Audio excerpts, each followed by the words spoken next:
Bon, la dernière fois, il y a une personne qui est venue me voir. Puisque la personne voulait se lancer dans une affaire. Normalement, la personne avait besoin que je lui passe un peu de sous.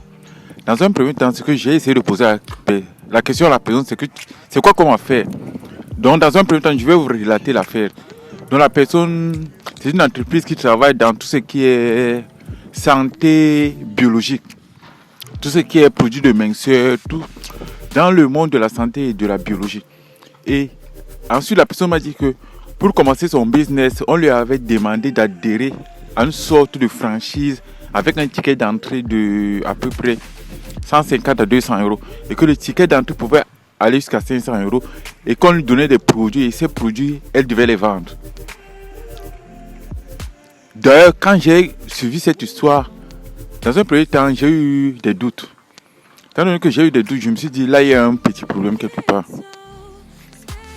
Ce qui veut donc dire que, dans un premier temps, j'ai posé la question à la personne, quel est le cœur de métier de McDo? Elle me dit, mais McDo fait des sandwichs. Elle dit, non, le cœur de métier de McDo, ce n'est pas des sandwichs. Les sandwichs, c'est juste une façade. Les franchises et l'acquisition du patrimoine immobilier, c'est le cœur de métier du McDo. Elle me dit, non. Je dis, oui. McDo fait quoi? McDo ne vend pas les sandwichs. Parce que tout le monde peut fabriquer les sandwichs chez lui. Donc le cœur de métier de McDonald's, c'est pas de vendre les sandwichs. Le cœur de métier de McDonald's, c'est d'acquérir des biens immobiliers. Parce que la capitalisation du McDo ne vient pas de la vente des sandwichs. La capitalisation du McDo vient de ses boutiques, du placement de ses boutiques, du patrimoine immobilier de McDo. La personne était étonnée. Je lui ai dit, mais quand quelqu'un te donne, quand tu me proposes ton idée, moi je vois juste les failles. La première chose que je vois, c'est il faut un ticket d'entrée. Il faut que tu adhères à un projet. Je me dis, tu ne peux pas entrer dans le business d'une autre personne.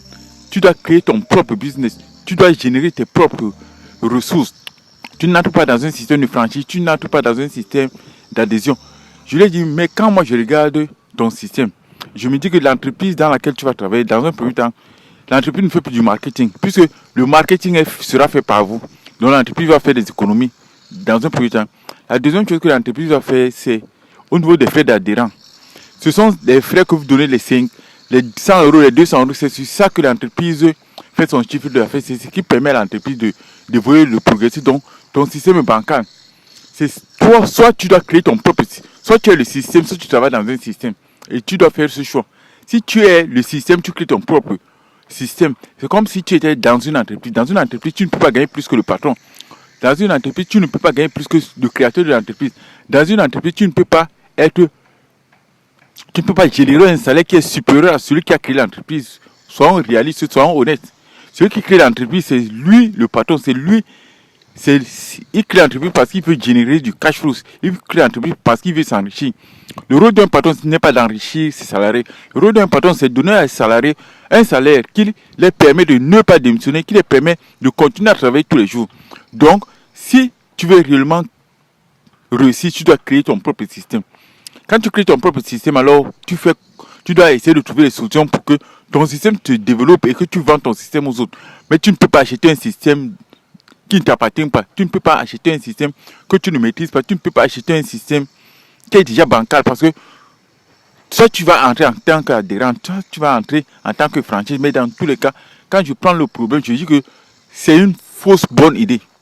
Donc, essaie de trouver ton propre chemin, essaie de trouver ton propre système, essaie de trouver ta propre voie, essaie de faire en sorte que les autres personnes adhèrent à ton choix, à ton système, pas le système de franchise. Mais tu ne peux pas entrer dans une franchise, dans un système qui ne t'appartient pas, dans un système où tu n'es qu'un élément faible d'un maillon, dans un système que toi tu vas enrichir, pas des frais d'adhésion.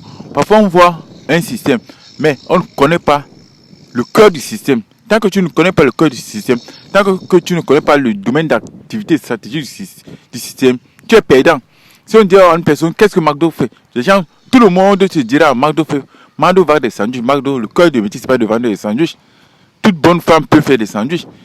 Tout homme peut fabriquer un sandwich chez lui. Le cœur de